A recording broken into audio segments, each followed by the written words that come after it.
नमस्कार, आप देख रहे हैं न्यूज़ वन इंडिया। मैं हूं आपके साथ राजेश कुमार। बुलेटिन की शुरुआत बड़ी खबर के साथ करेंगे। प्रदेश सरकार को ग्लोबल इन्वेस्टर समिट से पहले निवेशकों को आकर्षित करने में बड़ी सफलता मिली है और चेन्नई रोड शो में मुख्यमंत्री पुष्कर सिंह धामी की मौजूदगी में विभिन्न औद्योगिक समूहों के साथ 10,150 करोड़ के निवेश पर हस्ताक्षर हुए हैं। करार जो है उस पर हस्ताक्षर हुए हैं एमओयू पर। इनमें प्रमुख रूप से स्वास्थ्य सेवा, फार्मा और ऊर्जा क्षेत्र के उद्योग के साथ एमओयू हुआ है।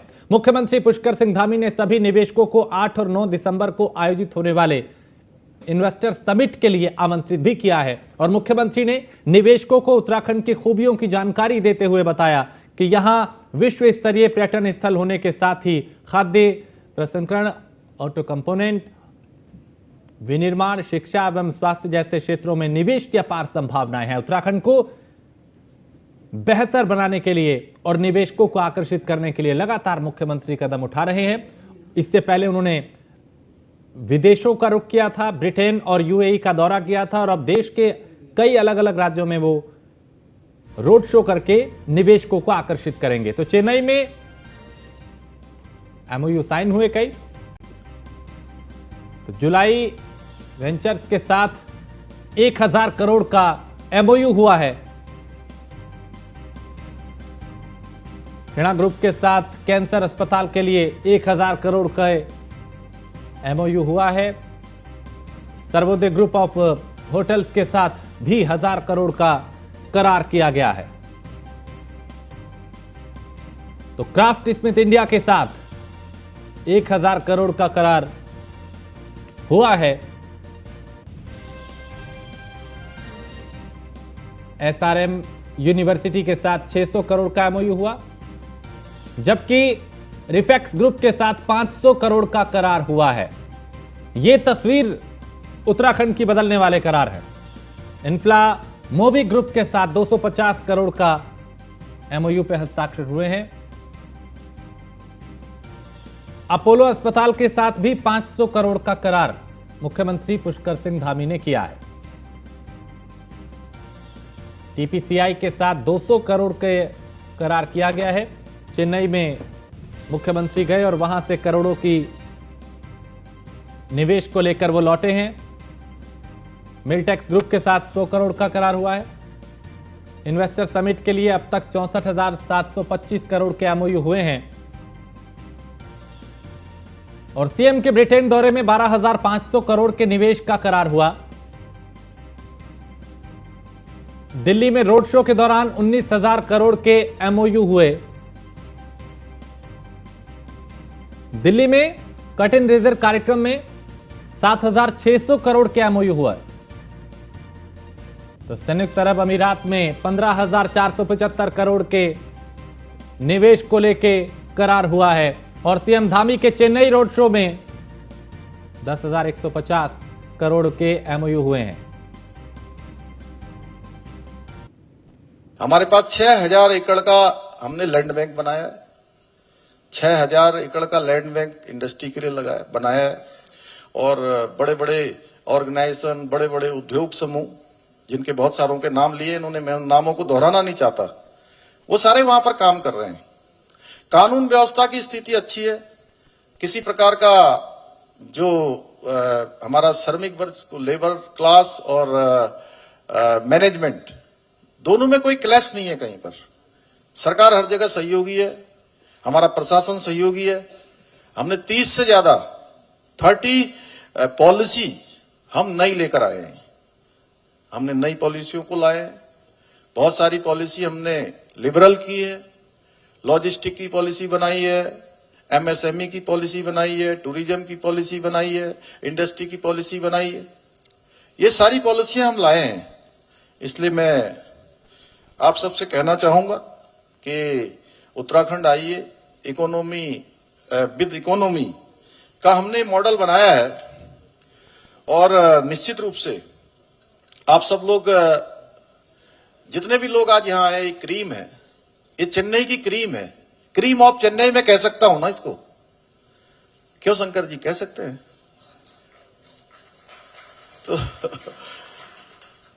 तो ये क्रीम निश्चित रूप से बिजनेस के क्षेत्र में, इंडस्ट्री के क्षेत्र में ये जो टॉप पर जो काम कर रहे हैं, क्यों डॉक्टर भावना जी? तो ये मैं आप सबको इनवाइट करने के लिए आया हूं कि आप एक बार देखिए, जिन लोगों ने देखा नहीं है वो आइए, एक बार वहां की यात्रा करिए, हमारे यहाँ के पर्वतों को देखिए, हमारे यहाँ के वनों को देखिए और हमारे यहाँ की इंडस्ट्री को भी देखिए। आप इंडस्ट्री को देखेंगे, नदियों को देखेंगे, ग्लेशियर को देखेंगे तो आपको लगेगा कि पूरे विश्व में मैं केवल भारत की बात नहीं कर रहा हूं, पूरे विश्व में सबसे सुंदर स्थान कहीं है तो देवभूमि उत्तराखंड है।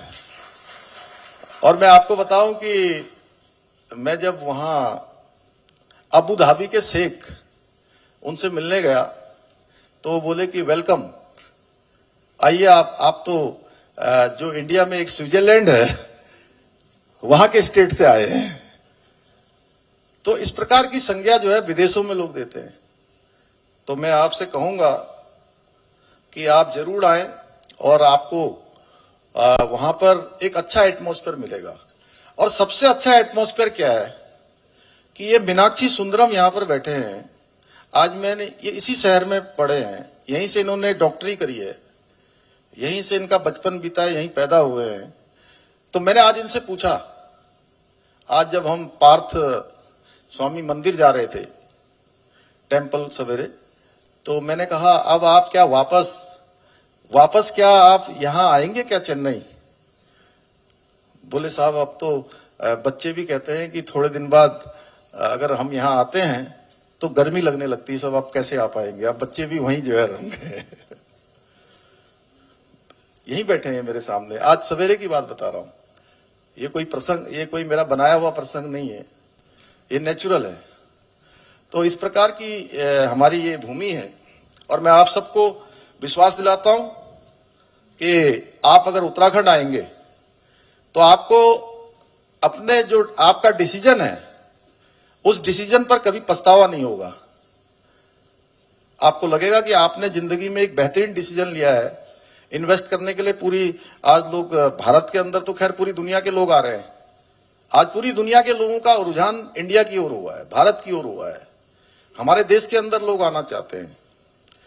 आपके लिए भी पूरा भारत है, पूरा वर्ल्ड है, लेकिन एक देवभूमि एक ऐसी जगह है जहां काम करना जन्म लेने से भी ज्यादा बड़ा है।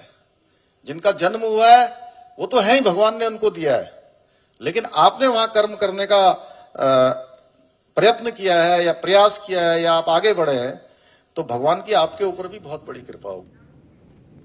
और सुदीप जैन हमारे ब्यूरो चीफ इस खबर पे ज्यादा जानकारी के साथ। सुदीप, मुख्यमंत्री का पहले विदेश दौरा और अब देश के अलग अलग हिस्सों में जाके जो वो रोड शो कर रहे हैं, निवेशक जिस तरह से आकर्षित हो रहे हैं, चेन्नई में भी MOU कई करार हुए, लगता है कि एक भरोसा उद्योगपतियों का उत्तराखंड को लेकर कायम हो रहा है और उसी का नतीजा है ये।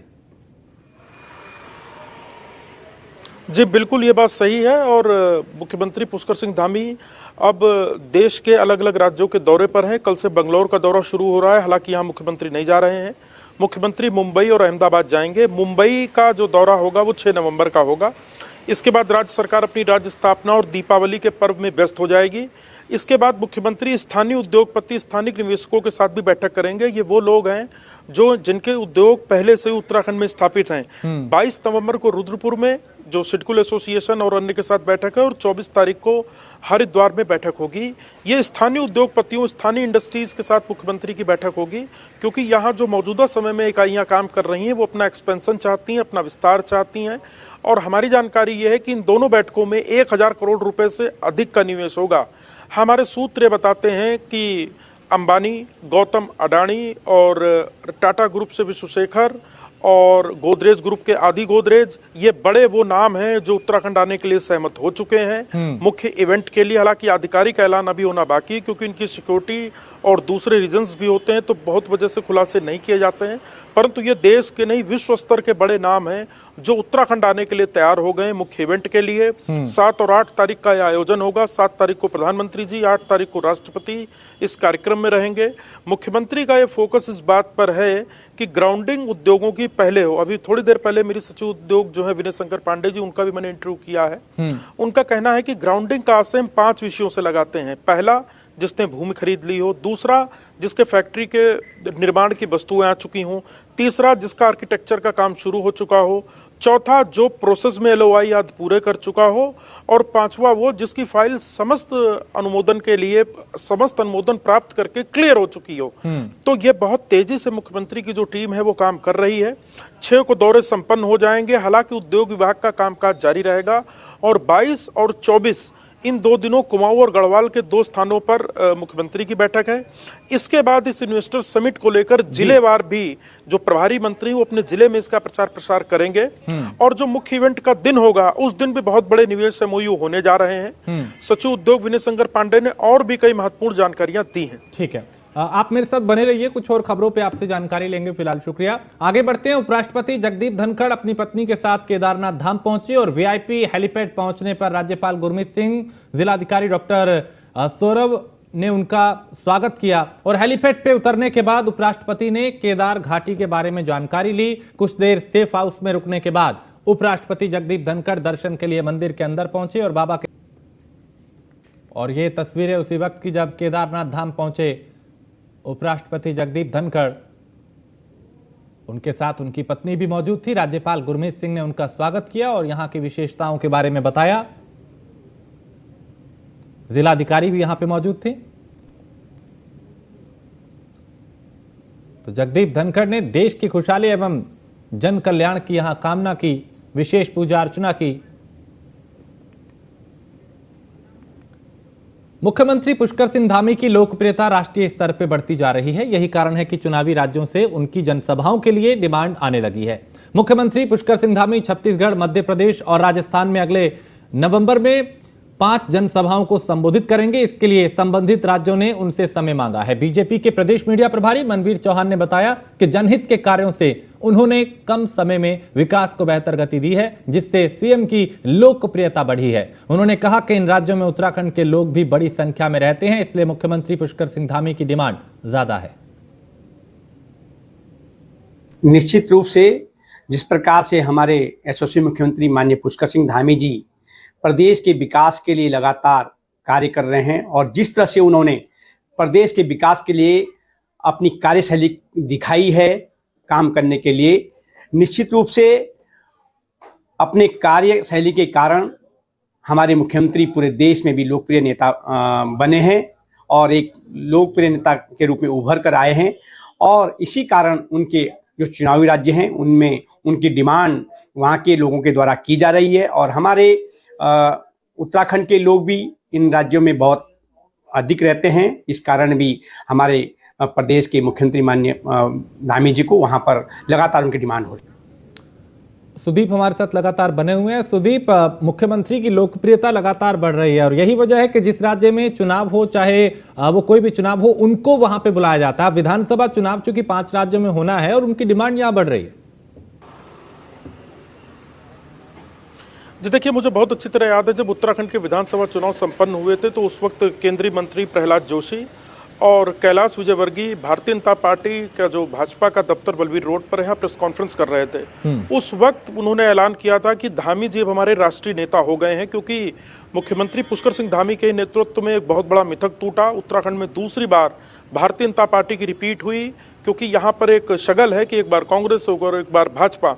इसके बाद मुख्यमंत्री पुष्कर सिंह धामी ने अपना चंपावत का उपचुनाव जो जीता उसमें 93% से अधिक वो वोट ले गए।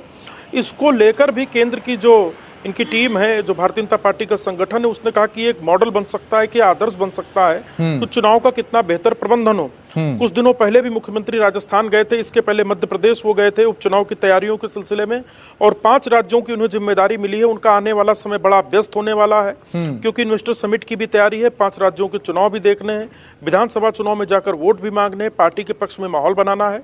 ये सारी चीजें बताती हैं कि युवा मुख्यमंत्री पुष्कर सिंह धामी का कद कितना बढ़ चुका है और पार्टी उनकी उपयोगिता को समझ रही है। इसके पीछे एक बहुत बड़ी वजह वो काम के प्रति डेडिकेटेड तो है ही, परंतु उनका सहज सरल जो व्यवहार है वो उनको औरों से अलग बनाता है और सबसे मिलना। कई दफा हम देखते हैं पहाड़ में सुरक्षा प्रोटोकॉल तोड़ देते हैं, छोड़ देते हैं और सीधा लोगों के बीच चले जाते हैं। सुरक्षा से जुड़े लोग परेशान जरूर होते हैं, परंतु मुख्यमंत्री पुष्कर सिंह धामी भी हैं जो लोगों के बीच रहते हैं और लोगों की ही बात करते हैं। बहुत शुक्रिया सुदीप इस तमाम जानकारी के लिए। तो यहाँ पे जिस तरीके से मुख्यमंत्री की लोकप्रियता बढ़ रही है वो ये बताते हैं कि उनको लेकर लोगों में कितना भरोसा है, न सिर्फ उत्तराखंड बल्कि अलग अलग राज्यों में भी।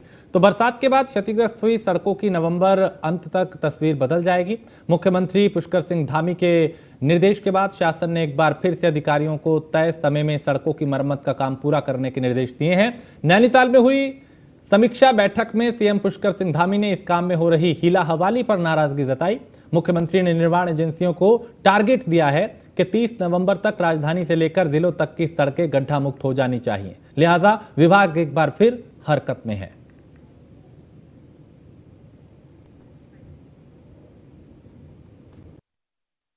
इन्वेस्टर समिट के लिए हम लोग जो पूरे एयरपोर्ट से लेके रेलवे स्टेशन से लेके और आईएसबीटी से लेके जितनी भी सड़कें आ रही हैं, हमारा जो वेन्यू है एफआरआई का, वो सारी सड़कें पे दुरुस्त की जा रही हैं। लगभग सब पे काम चल रहा है। जो एनएच की सड़कें उसको एनएच कर रहा है। एनएचएआई से भी हम लोग को एक बड़ा बजट सैंक्शन किया गया है जिस पे काम हम लोग कर रहे हैं। बाकी इस शहर की जो महत्वपूर्ण जो सड़कें हैं, जो इम्पोर्टेंट होटल की जो सड़कें हैं, वो सब हम लोग टेकअप कर रहे हैं कि जो बाहर से मेहमान आएंगे इन्वेस्टर समिट के लिए, जो बिजनेसमैन आएंगे, जो अधिकारी और माननीय प्रधानमंत्री जी का भी संभावित है आगमन, तो उसके दृष्टिगत हम लोग जितनी भी सड़कें हैं, मेरे द्वारा स्वयं भी सारी सड़कों का एक बार निरीक्षण किया गया था और इस पे काम चालू कर लिया गया है। सारी सड़कें सैंक्शन कर दी गई हैं। तो मुझे उम्मीद है कि ये काम हम लोग 3rd वीक तक, मतलब 25 नवंबर की डेडलाइन है इसके लिए, तो इन्वेस्टर समिट का जो जितने काम है वो 25 नवंबर तक कंप्लीट कर दिए जाएंगे। हर एक जिले में इस पे काम स्टार्ट कर दिया गया है और नवंबर एंड तक हम लोग को जितनी भी सड़कें हमारे प्रदेश की हैं, महत्वपूर्ण सड़कें, उनको हम लोग गड्ढा मुक्त कर लेंगे। माननीय मुख्यमंत्री जी के ये निर्देश हैं कि सारी सड़कों को गड्ढा मुक्त किया जाए, पब्लिक को कोई असुविधा नहीं होनी चाहिए। तो उसी के क्रम में हम लोग प्रयास कर रहे हैं। कुछ जगहों पर जहाँ टेम्परेचर जल्दी कम हो जाता है वहाँ पे हो सकता है काम जल्दी खत्म करना पड़े। बाकी जगहों पे जो प्लेन के हमारे जिले हैं, इनमें हम लोग नवंबर। और कालाडूंगी में बीजेपी कार्यकर्ताओं ने जमरानी बांध को केंद्रीय कैबिनेट से मंजूरी मिलने के बाद कालाडूंगी के एक निजी बैंकेट हॉल पे मिठाई बांट के खुशी जाहिर की। बीजेपी नेताओं ने प्रधानमंत्री मोदी, मुख्यमंत्री पुष्कर सिंह धामी, केंद्रीय मंत्री अजय भट्ट का आभार व्यक्त किया। इस अवसर पर बीजेपी प्रदेश प्रवक्ता विकास भगत ने कहा कि मुख्यमंत्री पुष्कर सिंह धामी के भागीरथ प्रयासों से जमरानी बांध बनाने की मुहिम सफल हुई है। बीजेपी प्रदेश प्रवक्ता विकास भगत ने कहा कि जमरानी बांध परियोजना को मुख्यमंत्री पुष्कर सिंह धामी के अथक परिश्रम के बाद केंद्रीय कैबिनेट द्वारा मंजूरी प्रदान की गई है। कैबिनेट ने जमरानी बांध परियोजना को मंजूरी दे दी है। तो आज कार्यकर्ताओं ने जमरानी बांध परियोजना को मंजूरी मिलने की खुशी में यहाँ मिष्ठान वितरण किया है। यह हमारे लिए बहुत गर्व की बात है कि हमारे कार्यकर्ताओं ने जिस योजना के लिए संघर्ष किया, आज प्रधानमंत्री श्री नरेंद्र मोदी जी ने उसको मंजूरी प्रदान की है। मैं इस जमरानी बांध परियोजना को मंजूरी मिलने के लिए माननीय प्रधानमंत्री जी श्री नरेंद्र मोदी जी का, माननीय मुख्यमंत्री श्री पुष्कर सिंह धामी जी का, माननीय रक्षा राज्य मंत्री श्री अजय भट्ट जी का बहुत बहुत आभार व्यक्त करता हूँ, क्योंकि जमरानी बांध योजना बन जाने से इस क्षेत्र को काफ़ी लाभ पहुँचने वाला है। सबसे पहला लाभ होगा कि हमारे किसानों को इससे सिंचाई के लिए पानी उपलब्ध होगा। आने वाले समय में हम लोग यह देखते हैं कि सिंचाई के लिए पानी की बहुत समस्या खड़ी होती जा रही है, लेकिन जमरानी बांध के बन जाने से किसानों को सिंचाई का पानी आसानी से उपलब्ध होगा और नहरों से नैनीताल जिले में उधमसिंह नगर तक सिंचाई का पानी उपलब्ध हो जाएगा। इसके साथ ही साथ पेयजल भी उपलब्ध होगा और जो हमारा भूगर्भीय जल जो नीचे चला गया है वह भी रिचार्ज होगा, प्राकृतिक स्रोत पुनः रिचार्ज होंगे। इसके साथ ही साथ पर्यटक गतिविधियां भी यहाँ बढ़ेंगी एवं जल विद्युत परियोजना को भी यहाँ बनाया जाएगा। तो मैं ये समझता हूँ कि जमरानी बांध योजना बन जाने से इस क्षेत्र को बहुत फायदा होने वाला है। और यमकेश्वर के स्वर्गाश्रम क्षेत्र में 3 दिवसीय द बीटल्स फेस्टिवल और द गंगा फेस्टिवल कार्यक्रम का आयोजन 27 से 29 नवंबर तक होगा। कार्यक्रम का शुभारंभ मुख्यमंत्री पुष्कर सिंह धामी 27 अक्टूबर को करेंगे, जबकि 28 अक्टूबर को कार्यक्रम में राज्य के गवर्नर गुरमीत सिंह हिस्सा लेंगे। जिलाधिकारी ने दावा किया कि इस कार्यक्रम के होने से क्षेत्र को देश ही नहीं बल्कि विदेशों में भी और ज्यादा पहचान मिलेगी, जिससे पर्यटन भी बढ़ेगा। 27 से 29 तारीख तक स्वर्गाश्रम में 84 कुटिया के निकटवर्ती क्षेत्र में हम लोग इस बीटल्स फेस्टिवल का आयोजन कर रहे हैं और इसमें माननीय मुख्यमंत्री जी के नेतृत्व में ही हम लोगों ने और उनके आशीर्वाद से इस प्रोग्राम को किया जा रहा है और ऑनरेबल सीएम सर इसे इनॉग्रेट करने वाले हैं 27 को और 28 को ऑनरेबल महामहिम राज्यपाल महोदय के द्वारा प्रतिभाग किया जाना है इसमें, और उस दिन के चीफ गेस्ट होंगे। इसके जो फीचर्स हैं उसमें हम लोग ट्राई ये करें कि योगा, मेडिटेशन, लोकल प्रोड्यूस को प्रमोट किया जाना, प्लस हमारी जो हैंडीक्राफ्ट है उन सारी चीज़ों को हम लोगों ने प्रमोट करने की कोशिश की, और कहीं ना कहीं इसमें टूरिज्म और इस पर्टिकुलर प्लेस को इंटरनेशनल डेस्टिनेशन के तौर पे फर्दर प्रमोट किए जाने और इसका जो इंटरनेशनल कनेक्ट है उसे इस्टेब्लिश किए जाने की हम लोगों की कोशिश रहेगी।